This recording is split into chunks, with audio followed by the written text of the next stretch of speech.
Ada orang Saudi Arabia sakit, pergi ke Amerika, medical check up dari ujung rambut sampai ujung kaki. Kata dokternya, pulang ke rumah, makan enak, tidur enak. Nanti mana tahu bapak ibu di Tembilahan periksa di rumah sakit, kata dokter, pulang ke rumah, makan enak, tidur enak. Itu artinya malaikat maut sudah dari Rengat menuju Tembilahan. Sudah tak ada obatnya. Malaikat maut udah di jalan. Kata dia, tak ada obatnya lagi nih bu, pulanglah. Ingat dia hadis Nabi, dawu marzakum bisolaqah. Pulang dia ke Saudi Arabia, sedekah, sedekah, sedekah, sedekah, sedekah. Habis itu dia berangkat lagi cek terakhir. Heran dokter itu, kau makan apa? Biasa. Pakai herbal apa? Biasa, tak ada apa-apa. Tapi pesan Nabi kami, dawu marzakum bisolaqah. Berobatlah kamu dengan sedekah. Cerita ini disebutkan dalam kitab judulnya Gharaib wa Taraib Sa'ah wa Sa'ah. Diterjemahkan ke dalam bahasa Indonesia, semua ada saatnya.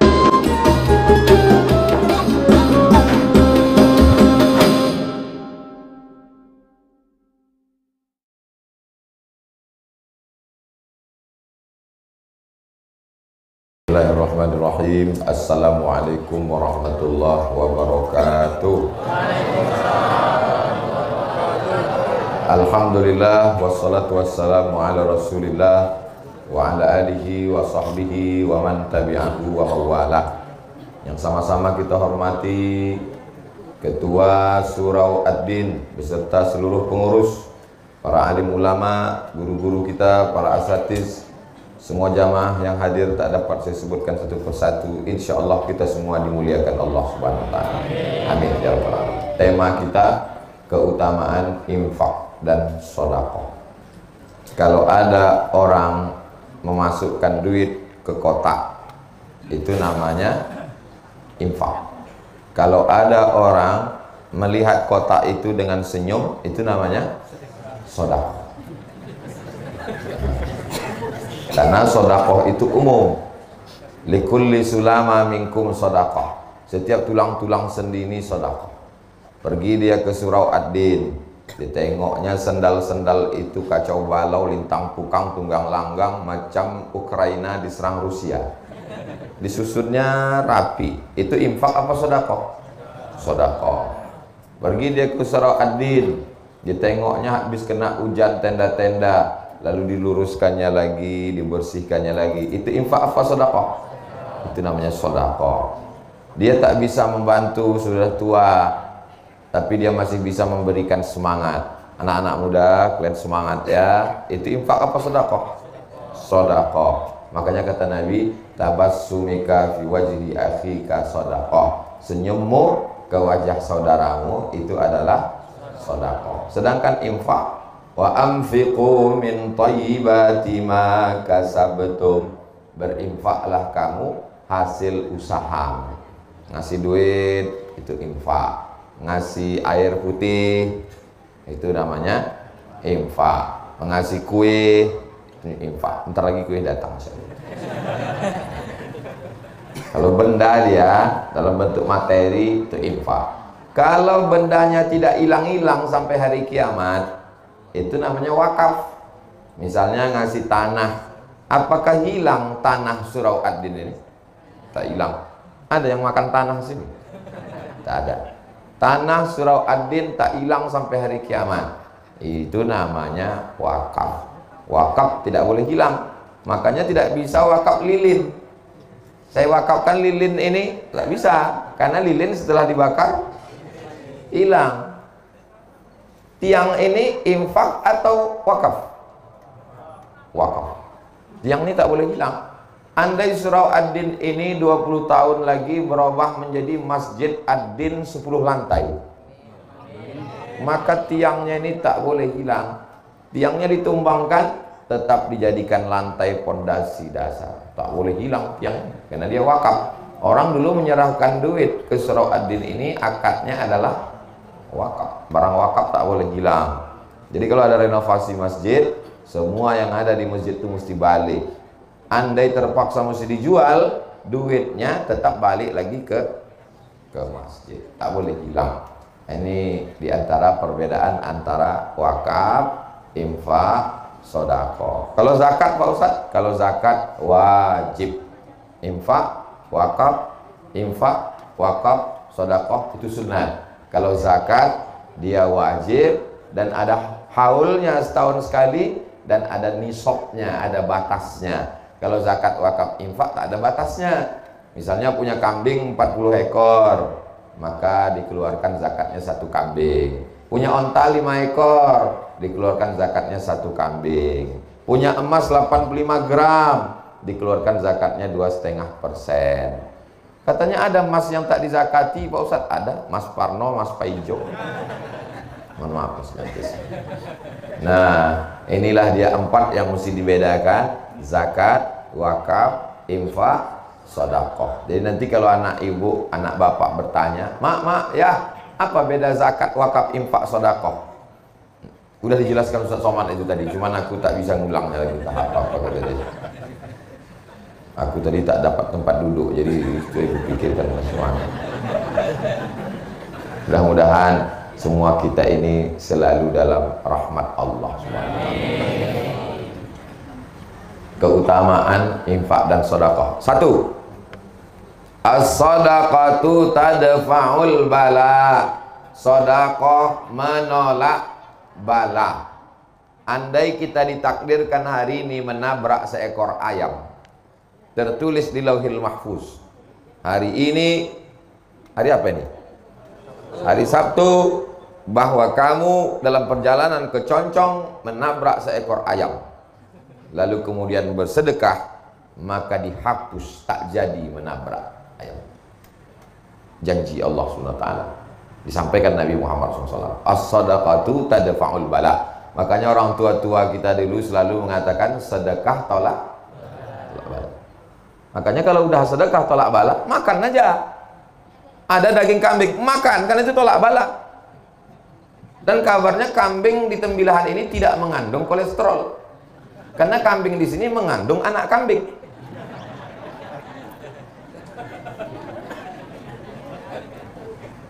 Kita selalu minta tangannya begini, ha. Begitu tolak bala langsung berbalik. Allahumma dafa'annal ghala wal waba wal bala wal riba was suyufal mukhtalifata was syada'ida wal mihad. Menolak segala bala. Dia lupa ada satu lagi cara menolak bala adalah apa pula bersolawat. Solawat betul juga, tapi tema kita ini bersodakoh. Solawat bagus, tapi tema kita ini sedang bersodakoh. Kadang orang-orang pelit nih kalau itu dibelok-belokkannya, dia tak keluar duit. Apa tak sanggup Allah Subhanahu wa Ta'ala menurunkan emas 3 ton di halaman surau Ad-Din ini? Innama amruhu idza arada syai'an ayakula lahu kun. Sanggup, mudah bagi Allah. Kenapa tak diturunkannya? Ujian. Ada orang diuji kakinya datang ke surau, buktinya lulus. Ini jamaah Tembilahan diuji kakinya untuk datang ke surau Ad-Din, becek-becek, hujan-hujan, pagi-pagi, dingin-dingin, lulus. Datang dia kemari. Sampai kemari di luar pula.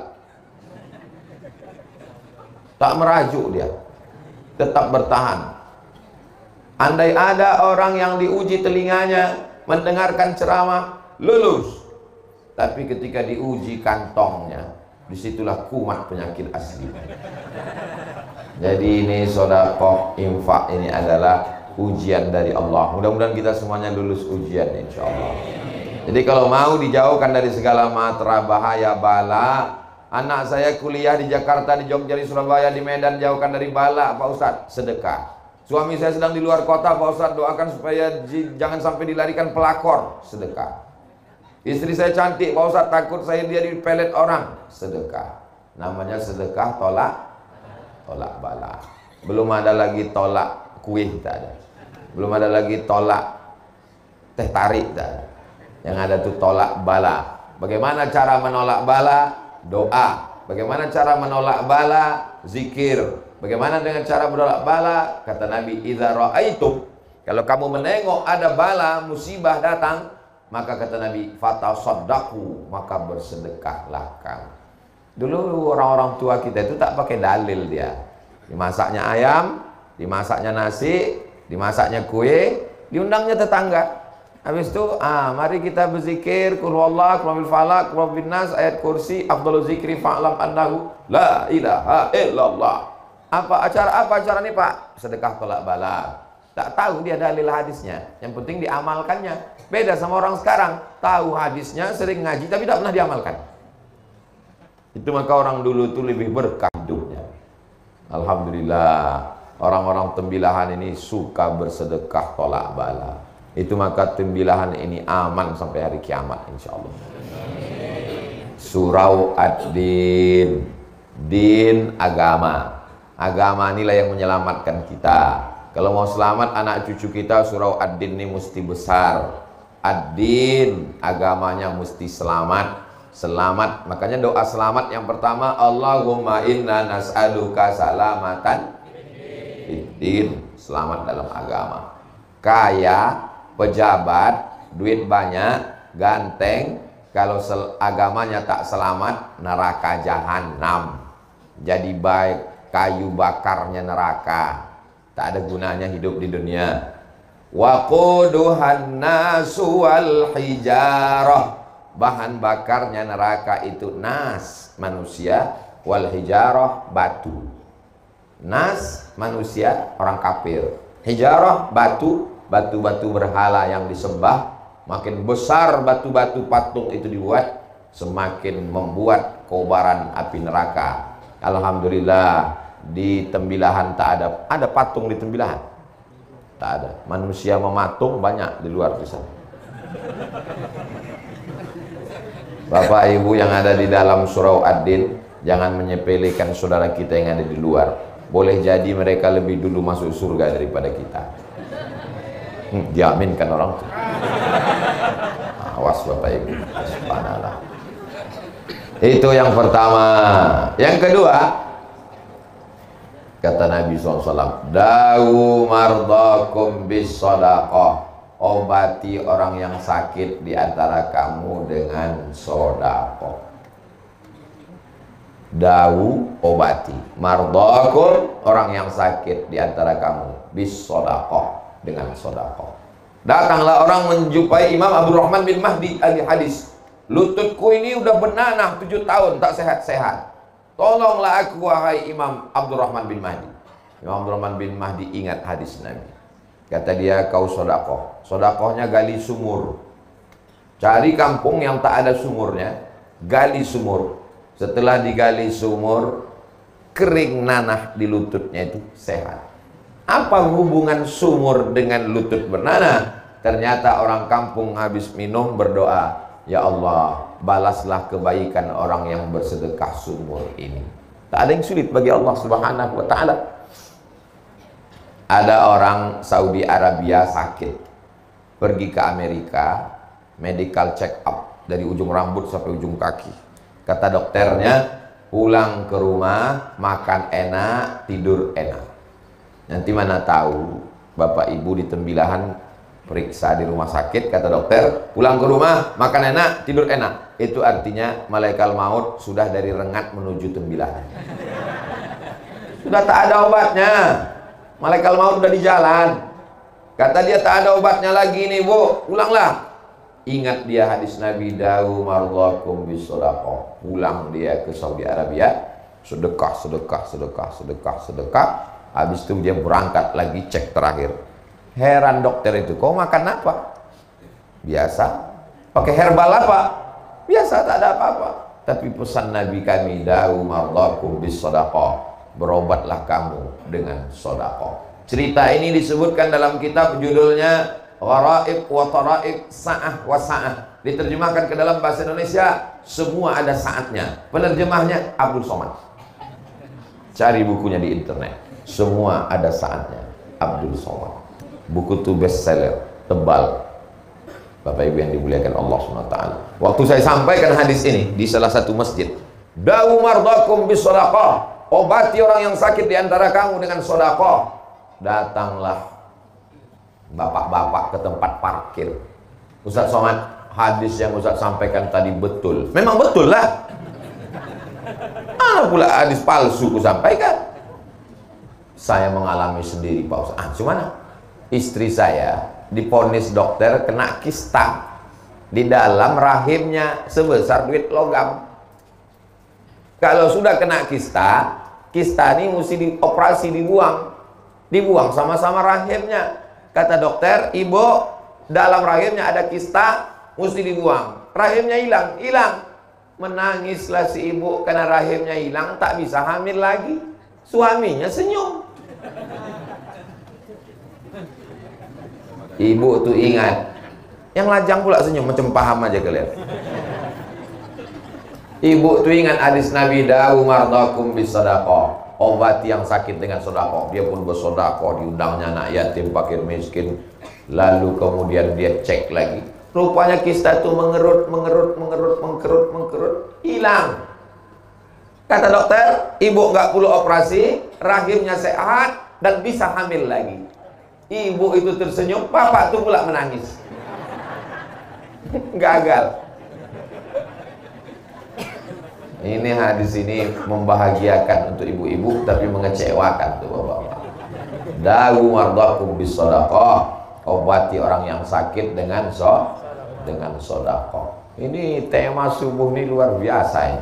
Kenapa saya heran? Kenapalah surau Ad-Din ini judulnya keutamaan infak dan sedekah? Lama saya berpikir, rupanya surau ini punya utang 130 juta. Jadi nanti saya tidak mau dapat kabar hebat pengajian di surau Ad-Din kemarin. Gimana? Sampai jamaahnya melimpah tak dapat tempat duduk. Itu apa beritanya, layar di luar tuh biru aja?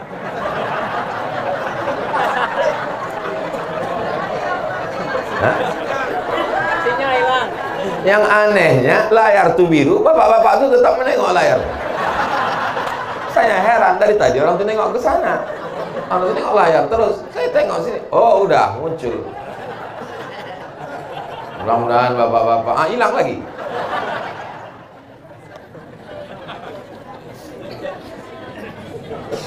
Bapak Ibu yang dimuliakan Allah Subhanahu wa taala.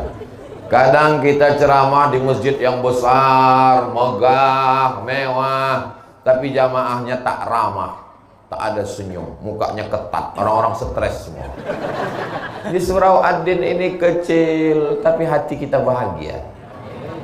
Ternyata kebahagiaan itu tidak bisa diukur dari masjid yang besar atau di surau yang kecil. Kebahagiaan itu ada di dalam hati orang yang beriman. Saya yakin ini adalah orang-orang yang bahagia semua. Apa bukti bahagia? Lunaslah hutang surau Ad-Din.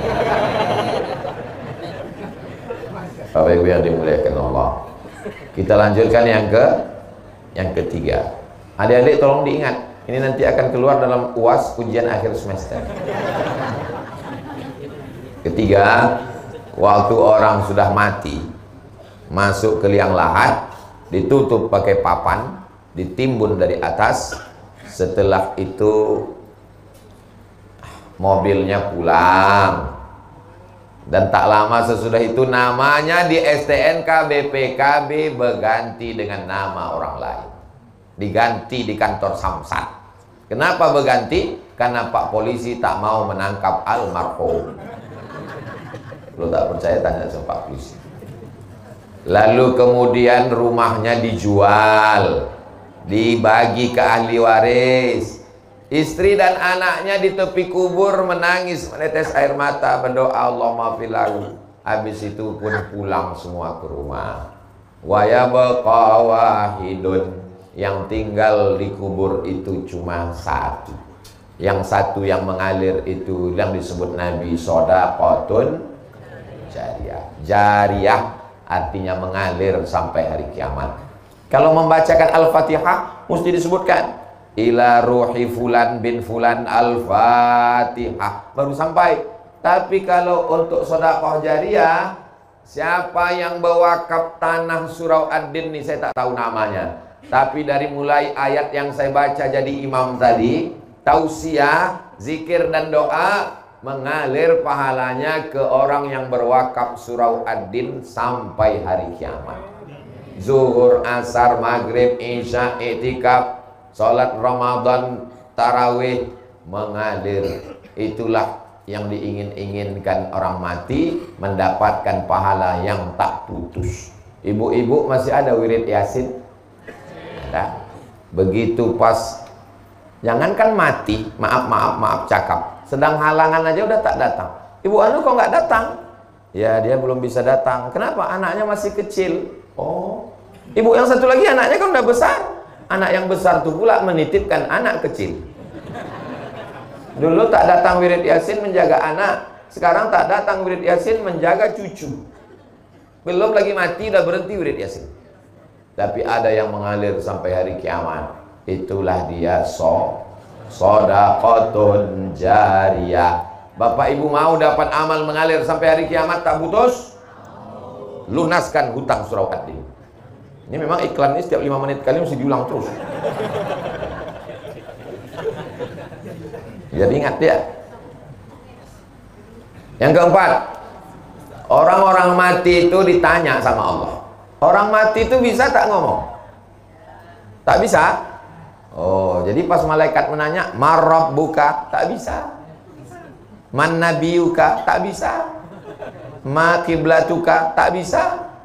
Orang mati itu bisa tak bicara? Bisa. Kenapa kita tak mendengar? Kalau sampai kita dengar, mati kita. Allah sayang sama kita. Kesini pula duluan infaknya. Saya sangka dari sana tadi, rupanya dari sini duluan.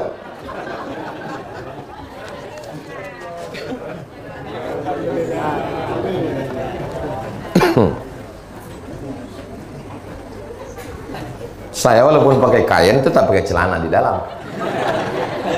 Itu maka dompet saya di dalam.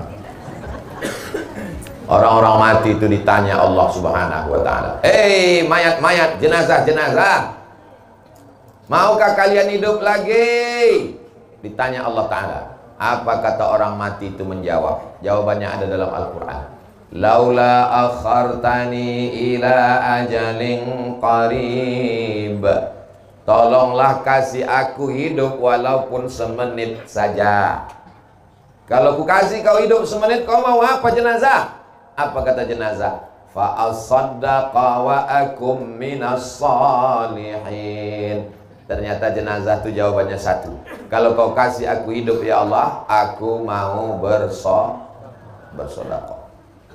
Kenapa jenazah itu tak menjawab? Hidupkan aku mau haji. Hidupkan aku mau tahajud. Hidupkan aku mau kawin lagi.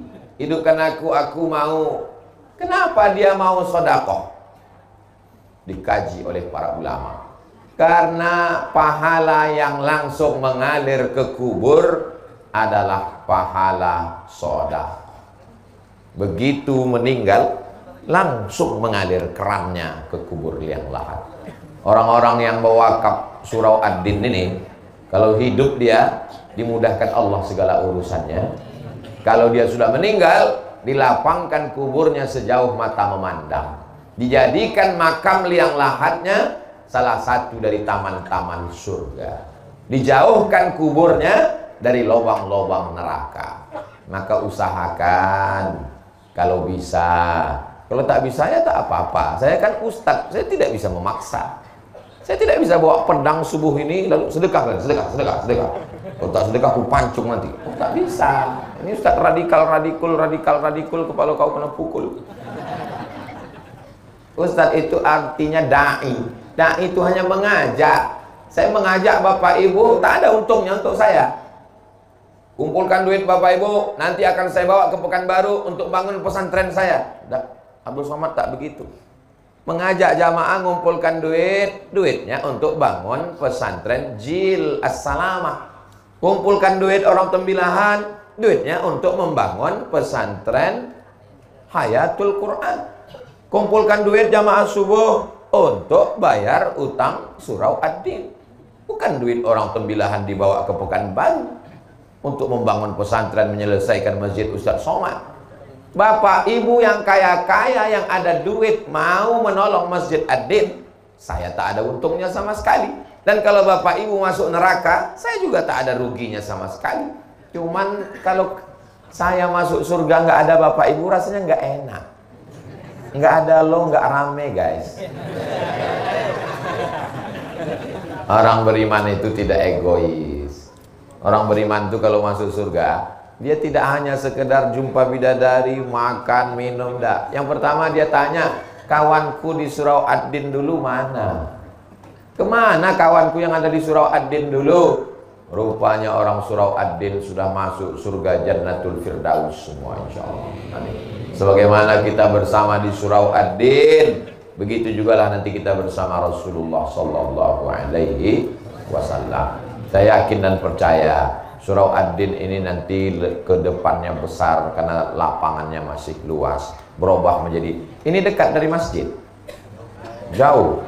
Kalau dekat dari masjid dia tak bisa dua masjid berdekatan Jumat kalau jamaahnya tak cukup, apalagi dalam mazhab Syafi'i yang ketat. Tapi kalau masjid jauh, ini dirubah nanti ke depan lebih besar, ada MDA-nya. Kalau tak bisa ke samping, ke atas. Kalau tanahnya luas, ke samping. Kalau tanahnya tak luas, naikkan bangunan ke atas. Di Pontianak, Kalimantan Barat, ada masjid Ustadz Lukman. Di pemukiman saudara kita Tionghoa, tak bisa lagi ke samping, dinaikkan ke atas. 6 lantai masjidnya. Bisa. Di lantai atasnya ada kantor, takut pula tersangkut di kipas. Di lantai atasnya ada hotel, dibuat hotel bintang 5. Di atas lantai atasnya ada ruang pertemuan convention hall. Di bawahnya masjid. Bisa saja, di Mesir banyak begitu. Di bawah masjid, di atasnya hotel, di atasnya kondominium, di atasnya apartemen. Bisa saja ke depan, di bawahnya masjid Surau Ad-Din, di atasnya adalah hotel, di atasnya kantor. Hotelnya hotel syariah. Sehingga Ustadz Somad nanti kalau ceramah ke Tembilahan, Ustadz-Ustadz yang datang dari Pekanbaru, dari Banjarmasin, dari Banjarbaru, yang datang ke Tembilahan, dia tidak lagi tinggal di hotel, tapi tinggalnya di hotel syariah di atas Surau Ad-Din, insyaallah. Amin. Kira-kira Ustadz Somad dapat tak amal jariahnya? Dari bunyinya macam-macam tak setuju. Bapak Ibu yang dimuliakan Allah, saya datang ke Surau Ad-Din ini menumpang tuah. Kalau kata orang Melayu, menumpang tuah. Yang bertuah itu orang Surau Ad-Din. Datang saya menumpang tuah, sehingga kalau mengamal amal jariah dapat setetes dari Jilus Salama, dapat setetes dari Surau Ad-Din, dapat setetes. Tah dari mana amal jariah mengalir itu? Mana kita tahu? Kita tak tahu tah mana doa orang-orang yang soleh, yang ikhlas ini yang menembus pintu langit sehingga kita masuk ke dalam surga Allah. Makanya jangan kita zolimi orang, jangan aniaya orang, jangan susahkan orang. Termasuk ceramah jangan panjang-panjang. Udah tahu orang tegak berdiri, panjang-panjang ceramah, tak didoakan orang nanti. Iya kan, Bo? Iya kata Ibu tuh. Makanya Ustadz Junaidi tadi udah dibatasinya 6.15 selesai. Supaya apa? Supaya bapak ibu yang di luar, yang basah kena hujan, dia tahu, ditengoknya handphone. Oh, jangan kita bubar, 5 menit lagi, sabar-sabar.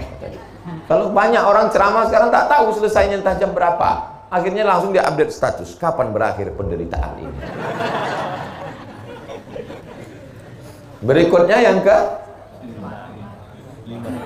memang kalau belum sarapan nih susah ingat memang. Berikutnya yang kelima. Yang kelima, Bu. Nah, setelah kita masuk ke liang lahat, mengalir dapat amal jariah, akhirnya ditiupkan sangkakala. Waktu ditiupkan sangkakala, bangkit kita dari kubur. Idza sama'un fatarat, langit terbelah. Wa idzal kawakibun tasarat, planet bertabrakan. Wa idzal biharu fujjirat, air laut naik ke darat. Wa idzal quburu bu'athirat, semua yang dikubur dibangkitkan. Bangkitlah kita semua dari kubur, tidak ada atap, tidak ada tenda. Tukang penyewaan tenda pun mati tak bawa tenda. Gunung-gunung Pak Ustadz, wa takunul jibalu kal'ihnil manfush, gunung-gunung macam bulu kambing dihembus angin. Lalu di mana kita bernaung? Yang kelima, kullu mri'in tahta zilli shadaqatihi orang nanti akan bernaung di bawah soda. Jadi kalau ada di antara bapak ibu yang bersodakoh 50 juta, utang 130, dikasihnya 50, itu nanti di padang mahsyar atapnya itu terbuat dari beton. 30 juta itu betonnya setebal inilah. Dia santai. Pas santai, itu yang santai itu siapa? Itulah orang Tembilahan tuh, yang kaya itu. Kalau yang bersedekah 10.000 Pak Ustadz, payung lah. Datang angin kencang naik deh ke atas. Kalau yang 5.000 Pak Ustadz, kardus. Kalau yang 2.000 Pak Ustadz, koran. Kalau ada yang mau masukkan tadi ke kresek tadi 2.000, nah nanti nampak tuh di akhirat. Nah itu udah itu. Kullu mri'in tahta zilli shadaqatihi. Semua orang akan bernaung, berlindung, beratap di bawah Ada yang tenggelam dengan keringatnya sampai ke lutut, ada yang tenggelam karena keringatnya sampai ke pinggang, ada yang tenggelam karena keringatnya sampai ke leher. Kepanasan di padang mahsyar. Datang mereka menghadap ke Nabi Adam. Adam, tolong menghadap Allah, kami tak tahan lama-lama menunggu. Kata Adam, aku tak sanggup menghadap Allah, aku malu. Dulu kata Allah, jangan makan buah kuldi, ku makan juga. Datang mereka menghadap ke Nabi Nuh. Kata Nabi Nuh, aku malu menghadap Allah karena anakku Kan'an mati tenggelam kafir. Mereka datang menghadap ke Nabi Isa. Kata Nabi Isa, aku malu. Mereka membuat patung menyembah aku. Akhirnya mereka datang kepada Sayyidina wa Maulana wa Syafi'ina wa Zuhrina wa Qurrati A'yunina Muhammad sallallahu alaihi wasallam. Itulah mengapa kita generasi yang terakhir. Kalau bahasa Tembilahannya, last edition. Kita memang umat yang terakhir, umat yang paling kecil, umat yang paling pendek, umurnya paling singkat, tapi kita lebih dulu masuk surga. Kenapa? Karena Nabi kita lah yang berani menghadap Allah Subhanahu wa ta'ala. Jadi selama beribu tahun di padang mahsyar itu, siapa yang menyelamatkan kita? Di mana kita bernaung? Kata Nabi, kullu mri'in tahta zilli shadaqatihi. Setiap orang bernaung di bawah sodakohnya. Beruntungnya orang yang membangun surau Ad-Din ini. Maka nanti ketika Tuhan menghadap Allah di padang mahsyar, dia di bawah naungan sodakohnya. Bertuahnya orang yang bersodakoh subuh ini, maka ketika nanti di padang mahsyar, dia bernaung di bawah sodakohnya, insya Allah. Berikutnya yang keenam. Yang keenam itu adalah, kata Nabi Sallallahu Alaihi Wasallam, ma min muslimin yusbihu. Kalau ada orang Islam yang nyawanya sampai subuh, kita nyawa kita sampai tak subuh nih? Karena sampai inilah kita hidup. Kalau tak sampai udah mati kita tadi malam. Datang saya melayat jenazah. Gimana suami ibu malam tadi? Malam tadi dia tidur Pak Ustadz, nonton TV, megang handphone. Sebelum itu cerita-cerita kami sempat ketawa-ketawa. Terus pas jam 3 tuh kami biasa tahajud. Saya bangunin dia, bang tahajud. Saya pegang pipinya dingin. Rupanya udah meninggal jam 1 tuh Pak Ustadz. Biasanya yang mati mendadak itu kena serangan jantung. Jantung ini kan asal berhenti jantung tuh berdegup, mati. Mana pernah kita dengar si anu meninggal kenapa? Kena kurap. Mana ada? Saya serius ini.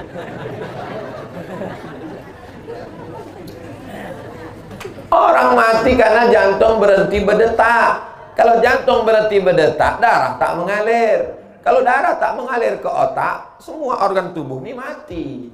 Bensinnya tak jalan. Habis, mati, selesai. Kenapa kita hidup? Karena darah mengalir. Coba ikat kaki itu sebelah paha tuh, ikat pakai tali agak 1 jam. Habis itu coba rasakan ujung kaki. Ada rasanya? Tak ada. Mati rasa. Kenapa mati rasa? Karena darah tak mengalir. Kenapa darah tak mengalir? Karena diikat pakai tali. Begitulah kalau seluruh badan kita ini darah tak mengalir, mati. Kenapa darah mengalir? Karena jantung menyemburkan darah. Dokter hanya bisa menjawab sampai di situ. Kenapa orang hidup? Karena jantung menyemburkan darah. Kenapa jantung bergerak? Tak bisa menjawab. Kenapa jantung bergerak? Yang bisa menjawab itu hanya orang yang berakidah, bertauhid. Karena Allah meniupkan ruh. Ketika ruh itu dicabut, maka jantung pun berhenti berdetak. Dan berubahlah darah menjadi nanah. Darah itu berubah menjadi nanah. Daging membusuk, biji mata keluar mengelupas, rambut yang selama ini habis 30% anggaran belanja untuk beli sampo. Habis, rambut mengelupas dari kepala, usus membusuk, pecah. Dan cacing datang menyerang. Apa kata cacing? Brownies sudah siap. Akhirnya kita hanya setumpuk daging busuk yang akan menjadi santapan cacing tanah. Alhamdulillah subuh ini kita hidup. Dan tadi kita katakan alhamdulillahilladzi ahyana ba'dama amatana wa ilaihi nusyur. Siapa yang hidup subuh dikirim Allah 2 malaikat. Yang satu malaikat berdoa. Apa kata malaikat? Allahumma ati munfiqan khalafa. Orang yang bersedekah kasihlah dia ganti. Jadi yang bersedekah tadi yang bersedekah masukkan duit, itu semuanya sudah dapat doa malaikat subuh. Maka nanti digalakkan, digiatkan sedekah subuh Masjid Surau Ad-Din. Bapak Ibu setuju? Gimana kabar Surau Ad-Din? Ustadz Junaidi, alhamdulillah Ustadz Somad, sejak Ustadz galakkan sedekah subuh, makin berkurang jamaah subuh. Janganlah gara-gara itu tak ke surau. Karena kita mau mendapatkan doa malaikat ini. Lalu Pak Ustadz, kalau yang nggak bersedekah gimana Pak Ustadz? Allah tuh adil. Yang nggak bersedekah dikirim Allah malaikat satu lagi. Berdoa juga, didoakan juga. Bunyi doanya, Allahumma ati mumsikan talafa. Yang tak bersedekah binasakanlah dia. Jadi yang tak bersedekah tadi, yang waktu kok kresek lewat dia pura-pura khusyuk mendengar pengajian. Saya terus terang tak bisa membela, kalian tengok aja lah nanti sampai sore. Biasanya binasanya itu berawal dari pertama sendal hilang, habis itu helm hilang, terus lama-lama laki hilang. Doa malaikat itu pasti kabul. Ini hadisnya sahih nggak Pak Ustaz? Hadisnya ada dalam Sahih Al-Bukhari, ada dalam Sahih Muslim. Hadis tersahih dalam Ahlus Sunnah wal Jamaah. Allahumma a'ti munfiqan khalafa. Setiap subuh. Tapi subuh ini saya nggak bawa uang Pak Ustaz. Cincin kami terima. Mana kresek kita? Bawakan sekali lagi. Banyak ibu-ibu ini yang mau ngasih cincin, jam. Nah, besok jalan sekali lagi Pak. Ada kunci motor, masukkan. Kunci berangkas, masukkan. Saya melihat orang Mesir bersedekah. Begitu dibawakan goni beras, langsung orang Mesir, ibu-ibu, emak-emak Mesir itu membuka cincinnya, rantainya, gelangnya, masuk semua. Tenang, saya nengok. Begitu dibuat di Indonesia, mereka buka carinya mana yang paling kecil. Oh, enggak jadi. Ada satu yang masuk kan, begitu dibawa ke toko Cina, ayah imitasi lah. Kecuali di Tembilahan. Tembilahan ini orangnya orang-orang radikal. Pulang sholat Jumat di Masjid Al-Huda kemarin, saya posting 2 video. Susah mau keluar masjid. Di tempat lain biasa, mau lewat-lewat lah. Di sini luar biasa. Pondok pesantren bertumbuhan. Maulid paling ramai Tembilahan, Indragiri Hilir. Orangnya orang-orang militan. Misalnya kan saya yakin ini utang Ad-Din ini lunas subuh. Pokoknya apapun judulnya, ujungnya utang ini lunas. Berikutnya yang ketujuh. Yang ketujuh adalah bahwa Nabi Shallallahu Alaihi Wasallam mengatakan, shadaqatus sirri tadfa'u mitatassu. Sedekah menolak mati su'ul khatimah. Jangan bangga dengan zikirmu, jangan bangga dengan amalmu, jangan bangga dengan ibadahmu, karena kau belum tentu selamat kalau mati dalam keadaan su'ul khatimah. Kita mau mati dalam keadaan husnul khatimah. Anak kita yang membisikkan ke telinga, la ilaha illallah. Iya kalau matinya di rumah. Kalau matinya di pesawat, kalau matinya di rumah sakit, ruang ICU, security pun tak boleh masuk, yang bebas masuk cuma malaikat maut. Kalau matinya dalam kecelakaan lalu lintas, nauzubillah, siapa yang membisikkan ke telinga kita la ilaha illallah? Tapi ada orang yang dijamin matinya husnul khatimah. Siapa dia? Orang yang bersedekah. Yang bersedekah untuk hutang surau ad-din ini. Ini semuanya mati husnul khatimah. Yang 100.000 husnul khatimah, yang 50.000 husnul khatimah, yang 2.000 setengah-setengah.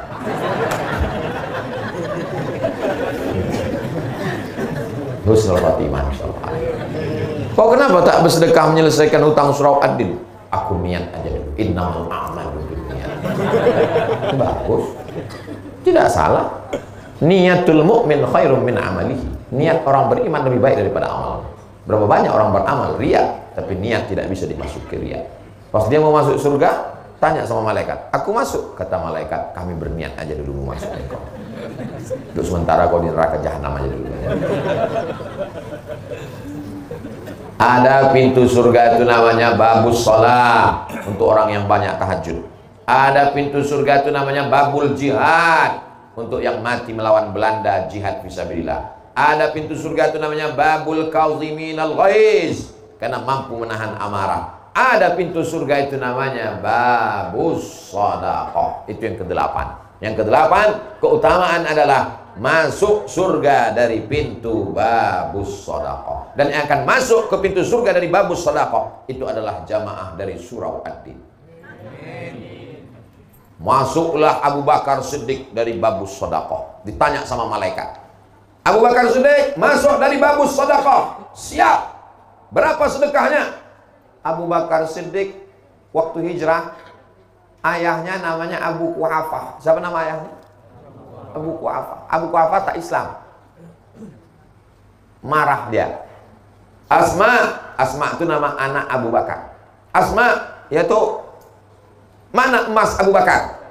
Emas Abu Bakar ada tuh. Mana emasnya? Aku curiga emasnya sudah dibawa pergi sama Muhammad. Ada tuh. Mana emasnya? Datang Asma, dimasukkannya batu ke dalam kain. Ini dia tuh, dipegang. Abu Quhafah ini buta. Pegang. Oh, masih ada. Padahal emas itu sudah habis untuk hijrah bersama Rasulullah SAW. Abu Bakar masuk surga dari babul, walaupun dari pintu mana dia masuk terserah, tapi dari babus sedekah dia masuk. Berapa sedekah dia? Sebesar batu. Kira-kira kalau emas sebesar batu itu berapa gram itu? 1 kilo lah paling tidak. Lalu bagaimana dengan Utsman bin Affan? Utsman bin Affan mewakafkan hartanya fisabilillah bermiliar-miliar kalau dihitung sekarang. Tiba-tiba ada satu orang dari Tembilahan mau masuk surga dari babus sedekah. Ditanya malaikat, apa yang kau berikan? Aku ikut melunasi hutang surau ad-din. Kata malaikat, masuklah. Cuman nomor antriannya agak panjang sih. Tak apa-apa, yang penting masuk surga. Daripada STJ, status tak jelas. Allahu biha, ya Allah biha, ya Allah bi husnil khatimah. فيا أيها الرجل منه شفاعة صلوا عليه وسلموا تسليما.